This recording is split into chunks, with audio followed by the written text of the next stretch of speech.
नमस्कार, समृद्ध नेपाल कार्यक्रममा तपाईलाई स्वागत छ। म तेज प्रसाद वाग्ले। दर्शकवृन्द, 2072 साल वैशाख 12 गते गएको विनाशकारी भूकम्पका कारण भत्केका कयौं संरचनाहरू पुनर्निर्माण भएका छन्। आम मानिसको अत्यधिक चासोको विषय बनेको ऐतिहासिक धरहरा पुनर्निर्माण पनि सम्पन्न भएको छ। नेपालीको इतिहास, गौरव र भावनासँग जोडिएको ऐतिहासिक धरहरा पुनर्निर्माणबारे आजको श्रृङ्खला केन्द्रित हुनेछ।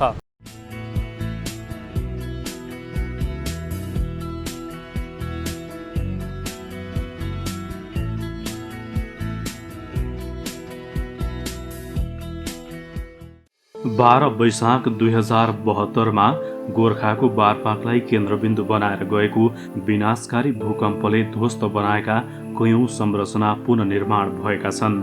आम सर्वसाधारणको चासो रहेको ऐतिहासिक महत्त्वको धरहरा पुनर्निर्माण पनि सम्पन्न भएको छ।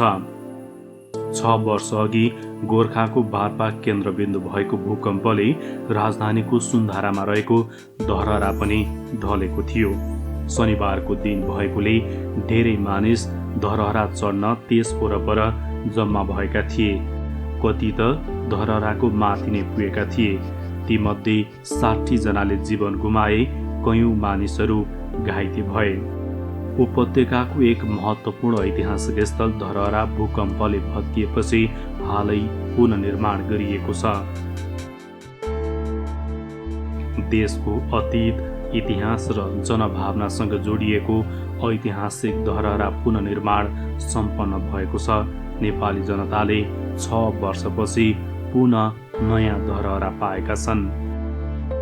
आकृति उस्तै भए पनि यसको उचाइ, गोलाइ र निर्माण विधि भने फरक छ। यो धरहरा नेपाली आत्मविश्वास, स्वाभिमान र साझा प्रतीक हो। काठमाडौँ सहरको मध्यभागमा रहेको धरहराको विशेष महत्त्व छ। 2072 को भूकम्पले ढलेको 6 वर्षपछि 2078 वैशाख 11 धरहरा पुनर्निर्माण भएको छ।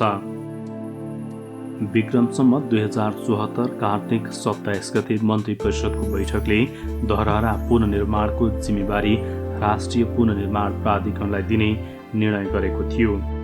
विक्रमसम्म 2074 असोज 14 गते प्राधिकरणले धरहरा पुनर्निर्माण सुरु गरेको हो। पहिलो पटक प्रधानमन्त्री बन्नुभएको बेला 2072 फागुन 4 गते प्रधानमन्त्री केपी शर्मा ओलीले मेरो धरहरा मै बनाउँछु अभियान सुरु गर्नुभएको थियो। 2075 धरहरा पुनर्निर्माण कार्य सुरु भयो। प्रधानमन्त्री ओलीले शिलान्यास गर्नुभएको धरहराको उद्घाटन पनि प्रधानमन्त्री ओलीले नै गर्नुभयो। प्रधानमन्त्री ओलीले सो अवसरमा धरहराको 20 तला माथिबाट काठमाडौँ उपत्यकाको दृश्यावलोकन गर्नुभयो। सरकारको सम्पूर्ण लगानी रहेको धरहरा निर्माणमा नेपालीको श्रम र पसिनाको स्वामित्व छ। धरहरा पुनर्निर्माणमा सर्वसाधारण जनताले गरेको 24 करोड सहयोग समेत समावेश छ। प्रधानमन्त्री केपी शर्मा ओलीले पुनर्निर्मित धरहराको औपचारिक उद्घाटन गर्नुहुँदै इतिहास झल्किने र आधुनिकता टल्किने ऐतिहासिक धरहराको औपचारिक उद्घाटन गर्न पाउँदा खुसी लागेको बताउनुभयो। प्रधानमन्त्री ओलीले ऐतिहासिक धरहरा देशको अतीत, इतिहास र जनभावनासँग जोडिएको बताउनुभयो।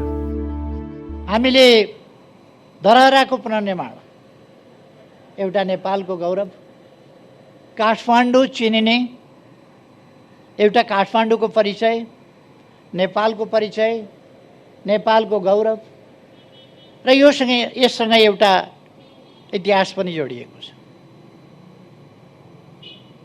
यसरी हामीले यसलाई ढलिरहन दिनु हुँदैन थियो। र यसमा यद्यपि मैले 72 साल फागुन 4 गते सुरु गरेको मै बनाउँछु मेरो धरहरा अभियान अन्तर्गत हरेक नागरिकले आफ्नो तर्फबाट गर्ने योगदानबाट नै हामी धरहरा बनाउँछौँ भन्ने अभियान थालेको थिएँ। तर त्यो अभियान त्यस रूपमा अगाडि जान सकेन। त्यसका कारणहरूतर्फ म जान चाहन्न, तर जान सकेन। तर पनि फेरि हामीले अर्को अभियान सञ्चालन गर्नु पर्यो। तर त्यो अभियानको अंश र मात्रा यसमा जोडिएको छ। अर्थात् त्यस अभियान अन्तर्गत तत्कालै मैले घोषणा गर्ने बित्तिकै केही व्यक्तिहरूले सहयोग गर्नुभएको थियो। 24 करोड यसमा सहयोग पनि परेको छ। अर्थात् जनताका विभिन्न सहयोगका सहभागिताका आयामहरू छन् यसमा, भावनाका आयामहरू छन् यसमा। हामीलाई किन धरहरा भाँचिँदा मन भाँचिन्छ, धरहरा ढल्दा किन हामी आफै ढले जस्तो लाग्छ र धरहराको भग्नावशेष हेर्दा आफ्नो इतिहास नै एउटा खण्डहर भएको जस्तो लाग्छ र किन हामी धरहरा उठ्दा आफै फेरि बौरिएर उठे जस्तो लाग्छ। यो हाम्रो भावनासँग जोडिएको छ, हाम्रो गौरवसँग जोडिएको छ, हाम्रो अतीत र इतिहाससँग जोडिएको छ। त्यसै कारण यसलाई उस्तै देखिने गरी हाम्रो नारा नै थियो, अझ राम्रो बनाउने, बिल्ड बेटर। त्यो नारा हाम्रो थियो, अझ राम्रो बनाउने। र मैले पुनर्निर्माणका कामहरूमा अथवा निर्माणका कामहरूमा भन्ने गरेको छु, भरसक हाम्रो इतिहास झल्कियोस्, हाम्रो विगतको गौरव झल्कियोस् र आजको आधुनिकता पनि टल्कियोस्। इतिहास झल्किने, आधुनिकता टल्किने, त्यस प्रकारको धरहरा र आधुनिक सामग्रीहरू प्रयोग गरेर अब नभत्किने खालको धरहरा। त्यसका लागि सुरुदेखि नै यसको क्षेत्रफल कति हुनुपर्छ, यसको जग कसरी निर्माण गर्नुपर्छ देखि लिएर मैले एउटा अवधारणा प्रस्तुत गरेँ र मलाई खुसी लागेको छ। त्यस अवधारणालाई, यसको बेसमेन्ट सम्बन्धी अवधारणा, अरू कुराहरू सम्बन्धी अवधारणा, यसको क्षेत्रफल सम्बन्धी अवधारणा, सुन्धारा सम्बन्धी अवधारणा, गाडीको पार्किङ सम्बन्धी अवधारणा र यो पुरानोलाई संरक्षण गर्ने, भग्नावशेषलाई संरक्षण गर्ने कसरी भन्ने कुराको अवधारणा, ती सब कुराहरू मैले अगाडि बढाएको थिएँ र त्यसलाई पुरातत्व विभाग लगायत डिजाइनरहरूले ती सबै कुराहरूलाई ध्यानमा राखेर गरिदिनु भयो। त्यसकारण मलाई अत्यन्तै खुसी लागेको छ कि ती अवधारणाहरू अनुरूप नै हामी अगाडि बढ्न सक्यौँ। काठमाडौँ महानगरपालिकाका प्रमुख विद्या सुन्दर साक्यले धरहरा बनेपछि उपत्यकाको रूप नै सफा र स्वच्छ देखिएको बताउनुभयो। हामीले मेहनत गरिरहेका छौँ, काठमाडौँलाई सिँगार्न खोजिरहेका छौँ, काठमाडौँ हेर्न र बस्न लायकको बनाउने भनेर अठोटका साथ लागिरहेकोमा सङ्घीय सरकार, प्रदेश सरकार र स्थानीय सरकार हामी लागिरहेका छौँ। अहिले पनि धेरै काम सम्पन्न भइसकेका छन्, केही काम अझ पनि बाँकी छ। रानी पोखरीको पहिलो चरणको काम सम्पन्न भइसकेको छ। रानी पोखरी विस्तारको दोस्रो भाग अझ सम्पन्न गर्न बाँकी छ। दरबार हाई स्कुल हामीले सम्पन्न गरेर उद्घाटन गरिसके, वीर हस्पिटल बनिसकेको छ। यसरी काष्ठ मण्डप केही समयपछि नै हामीले उद्घाटन गर्ने चरणमा पुगिरहेका छौँ भने काठमाडौँका विभिन्न सम्पदाहरू जुन 72 सालको भूकम्प र त्यसपछिका पराक्रमले बिग्रिएका थिए, त्यति मात्र होइन, त्योभन्दा अगाडि पनि आर्थिक अभावले बन्न नसकेका त्यस्ता सम्पदाहरू पुनर्निर्माणमा हामी जुटिरहेका छौँ, धेरै सफलता प्राप्त गरिसकेका छौँ। महारानी ललित त्रिपुरा सुन्दरीको सम्झनामा तत्कालीन प्रधानमन्त्री भीमसेन थापाले विक्रम सम्वत 1882मा धरहरा बनाउन लगाएका थिए। त्यसैले धरहरालाई भीमसेन स्तम्भ पनि भनिन्छ। 1990 सालको भूकम्पले भत्किएको धरहरा तत्कालीन राणा प्रधानमन्त्री जुद्ध शमशेरले पुनर्निर्माण गराएका थिए। सुनको जलपले टिलिक्क टल्किने गजुर सहितको धरहरा 2072 सालको भूकम्पले ढलेको थियो। अहिले धरहरा क्षेत्र विस्तार समेत भएको छ। अब धरहरा क्षेत्र 42 रोपनी क्षेत्रफलमा फैलिनेछ। वास्तवमा यो एउटा संरचना मात्रै खडा हुने कुरा थिएन। यो हाम्रो भावना, हाम्रो आत्मविश्वासलाई पनि खडा गर्ने कुरा थियो।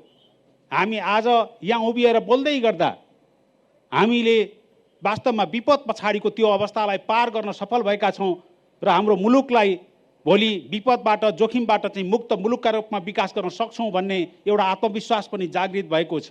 धर्राका साथसाथमा 42 रोपनी क्षेत्रफलमा चाहिँ भोलि यसको एक्सटेन्डेड रूपमा हाम्रो धर्राको म्युजियम बनाउने खालको कुरा अगाडि बढाउँदैछौँ। भूकम्प सङ्ग्रहालय बनाउने काम अगाडि बढाउँदैछौँ। यहाँ 700वटा मोटरसाइकल र 400वटा गाडीहरूको पार्किङ गर्ने 3 तले अन्डरग्राउन्ड पार्किङको व्यवस्थापन हुँदैछ। यहाँ कसैले व्यापारिक कम्प्लेक्स पनि बन्छ कि भन्ने चिन्ता व्यक्त गर्नुभएको छ। म यहाँहरू सबैलाई सुनिश्चित गर्न चाहन्छु कि यहाँ व्यापारिक कम्प्लेक्सको स्वरूपमा जाने छैन। धरहरा काठमाडौँका सम्पूर्ण जनताहरूले एउटा सास फेर्ने एउटा चाहिँ ठाउँको रूपमा विकास हुनेछ, एउटा सुन्दर एउटा चाहिँ पार्कको रूपमा विकास हुनेछ।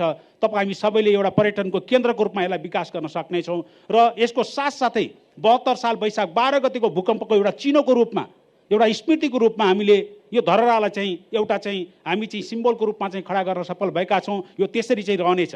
पुरानो धरहरा जुन छ त्यसलाई सिसाभित्र राखिकन यसलाई संरक्षण गरेर राखिनेछ, जसले गर्दा हाम्रो पुरानो धरहराको सम्झना पनि चाहिँ हाम्रो बिचमा रहनेछ, हाम्रो स्मृति पनि ताजै रहनेछ। त्यसले हामीलाई विपदबाट जोखिमबाट बच्ने कुराका निम्ति सधैँभरि चाहिँ झकझकाउनेछ। त्यसको साथसाथै यो धरहराले हामी यसबाट पार लगाउन सक्छौँ भन्ने एउटा आत्मविश्वास पनि जागृत गराउनेछ।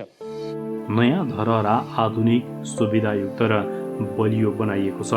2वटा लिफ्ट राख्ने र रङ रोकन गर्ने काम सकिएको छ। 2वटा मध्ये एउटा लिफ्ट सञ्चालनमा आएको छ। अबको धरहरा अपाङ्गता भएकाहरूले पनि चढ्न र हेर्न सजिलो भएको छ।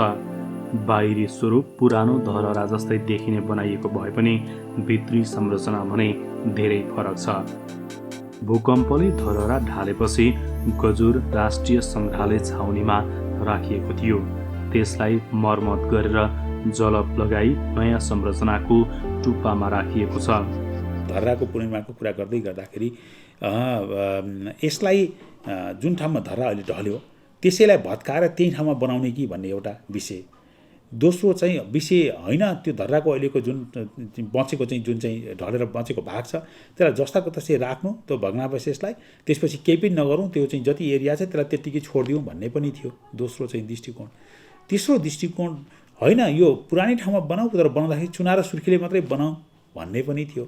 र त्यस पछाडि गएर अर्को विकल्प होइन, त्यसो गर्दाखेरि चाहिँ गरेर यो पुरानोलाई भत्काउने कुरा पनि नगरौँ, जहाँ छ त्यसलाई त्यही स्वरूपमा चाहिँ बचाएर राखौँ र जसले त भावी पुस्ताले कुन चाहिँ निर्माण सामग्री वा कस्तो विधिबाट कसरी चाहिँ बनेको रहेछ भन्ने कुरा देख्न पाउने अवस्था पनि बन्नेछ एकातिर। त्यो काम पनि हामीले चाहिँ सोच्यौँ र त्यसपछि त्यो भग्नावशेषलाई यथावत रूपमा राख्ने। त्यसपछि अब चाहिँ बन्ने धरहरा चाहिँ ढल्नु हुँदैन, जनताको चाहिँ ज्यान जोखिममा पार्ने कुरा कदापि गर्न सकिँदैन र विगतमा पुर्खाहरूले बनाएको चाहिँ त्यो धरहरालाई चाहिँ फेरि ठडाउनुपर्छ। त्योभन्दा अझै ठुलो महत्त्वपूर्ण कुरा भनेको के थियो भन्दाखेरि धरहरा ढल्दाखेरि नेपालीको मन ढलेको थियो, भावना ढलेको थियो। तपाईँ हामीलाई चाहिँ हाम्रो एउटा चाहिँ काठमाडौँ उपत्यकाको वा नेपालको इमेज अन्तर्राष्ट्रिय समुदायले एयरपोर्टमा झर्ने बेलादेखि नै चाहिँ हेर्दाखेरि वरिपरि डाँडाले घेरिएको, बिचमा चाहिँ एउटा चाहिँ टावरसहित वा चाहिँ त्यसको चाहिँ धरहराको चाहिँ जुन आकृति छ त्यो आकृतिसहित भएको सहरका रूपमा चाहिँ वर्षौँदेखि शताब्दीौँदेखि बुझ्दै आएको चाहिँ सहर हो। त्यो चाहिँ भावना तपाईँ हामी अहिलेको जेनेरेसनमा पनि त्यस्तो खालको भावना थियो। त्यसलाई चाहिँ पुनः चाहिँ तपाईँको जागृत गर्दाखेरि हामीले भौतिक रूपमा त्यसको पुनर्निर्माण गऱ्यौँ भन्ने मात्रै कुरा हुँदैन थियो। भावनात्मक हिसाबले हामीले चाहिँ एउटा चाहिँ सक्छौँ, हामीले चाहिँ भूकम्पले हामीलाई तहस नहस त बनायो तर त्यसबाट बाहिर निस्कन सक्यौँ भन्ने एउटा आत्मविश्वास, आत्मगौरव बढाउने कुरा पनि थियो। त्यो हिसाबले चाहिँ धरहराको पुनर्निर्माणको कामलाई अगाडि बढायौँ र चाहिँ अब बन्दाखेरि सुरक्षित हिसाबले बनायौँ। जतिखेर हाम्रा चाहिँ थुप्रैजनाले चाहिँ त्यो दिन वैशाख 72 साल वैशाख 12 गतिको दिन शनिबारको दिन त्यहाँ बारदलीमा बसेर चाहिँ जब दृश्यावलोकन गर्नुभएको थियो एउटा पर्यटनको हिसाबले एउटा चाहिँ त्यहाँ चाहिँ हेरेर चाहिँ एउटा चाहिँ समय बिताउने एउटा त्यो खालको अवस्थामा त्यो भावनासहित बोकेर जानुभएकाहरूले भूकम्प आएर ढलेर चाहिँ ज्यान गुमाउनु पऱ्यो। हामीलाई के लाग्यो भन्दाखेरि चाहिँ कि अब फेरि जनताहरूलाई त्यो ठाउँमा जान मन त छ त, त्यहीँ जान सक्ने कुरा चाहिँ गर्न पऱ्यो, दिने चाहिँ त्यो बाटो पनि दिनुपर्छ। सँगसँगै उहाँहरूले चाहिँ त्यहाँ जाँदाखेरि सुरक्षित भएको चाहिँ अनुभूतिका साथ चाहिँ जाने अवस्था बनाउनुपर्छ भनेर चाहिँ हामी धरहरालाई चाहिँ बनाउने कुरा अगाडि सार्यौँ र यसलाई चाहिँ अब चाहिँ अहिले चाहिँ त्यो गर्दाखेरि हाम्रो थुप्रै खालका इस्युहरू आए।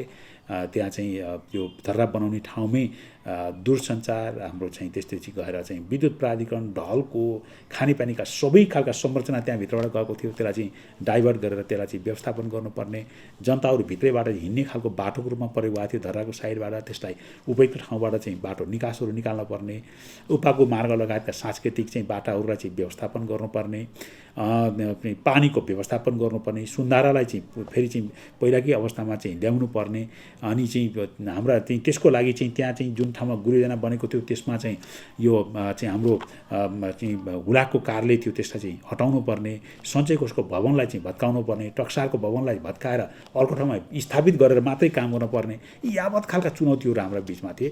तर हामीले चाहिँ सबैसँग सहकार्य गरेर सबै संस्थाहरूसँग समन्वय गरिकन यसको महत्त्वलाई चाहिँ राम्रोसँग बताउँदैकन तीर्थ निकाय र संस्थाहरूको चाहिँ पनि आवश्यकता के हो त्यसलाई चाहिँ बुझेर त्यही ढङ्गको संरचना अन्यत्र बनाइदिएर ती निकायहरूलाई त्यहाँ सार्ने, उनीहरूको पनि व्यवस्थापन गर्ने र धर्राको काम पनि अगाडि बढाउने, यो कुरालाई एकसाथ लिएर गइकन धर्रालाई आजको स्वरूपमा चाहिँ हुने गरिकन हामीले चाहिँ निर्माण गर्न सफल भएका हौँ।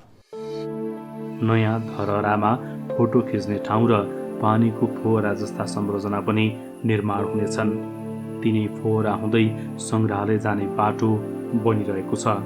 धरहरामा भएका पुरातात्विक वस्तु, टक्सार विभागमा भएको सिक्का छाप्ने मेसिन लगायतका सामान सङ्ग्रहालयमा राख्ने योजना रहेको छ।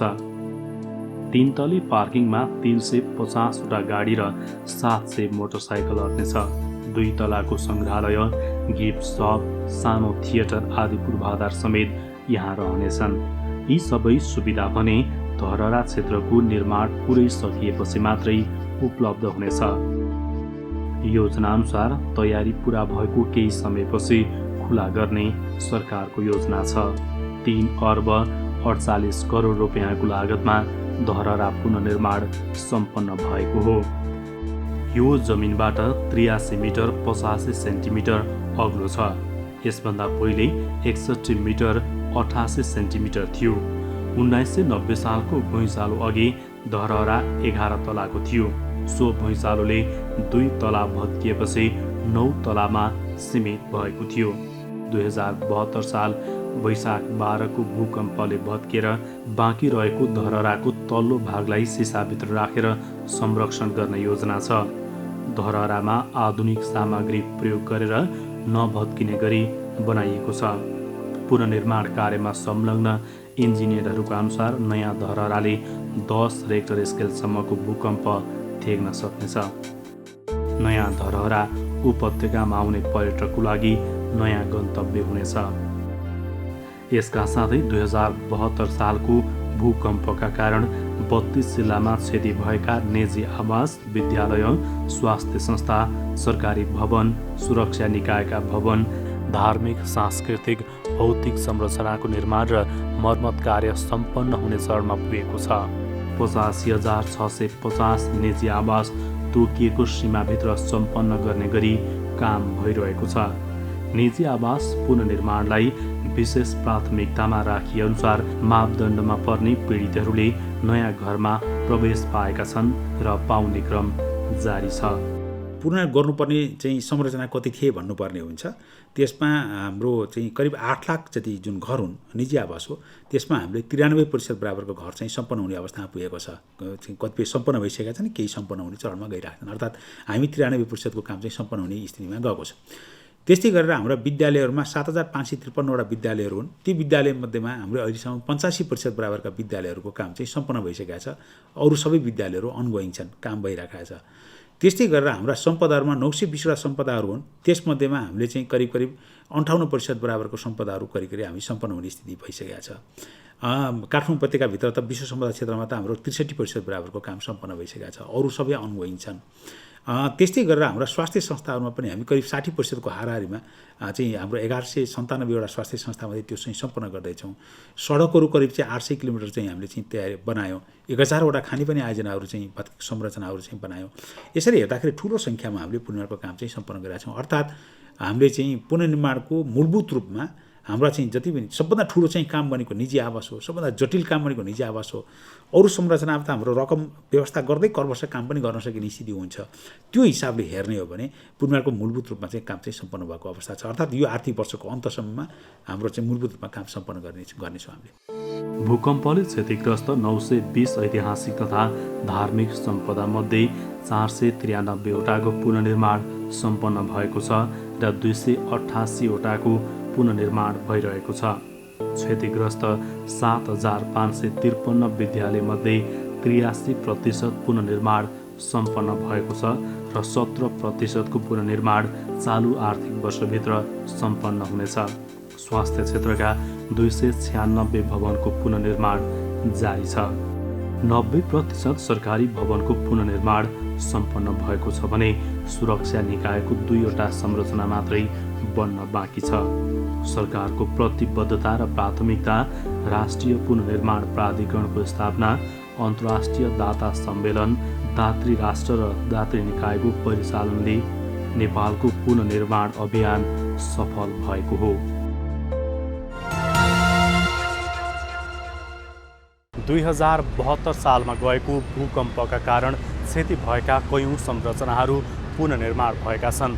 यही क्रममा ऐतिहासिक धरहराको पुनर्निर्माण पनि सम्पन्न भएको छ।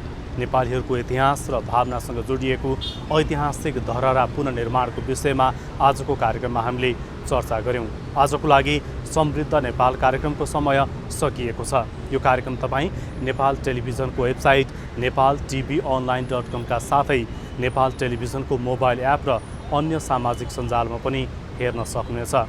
आजको लागि समृद्ध नेपाल कार्यक्रमबाट हामी सबैलाई बिदा दिनुहोस्। नमस्कार।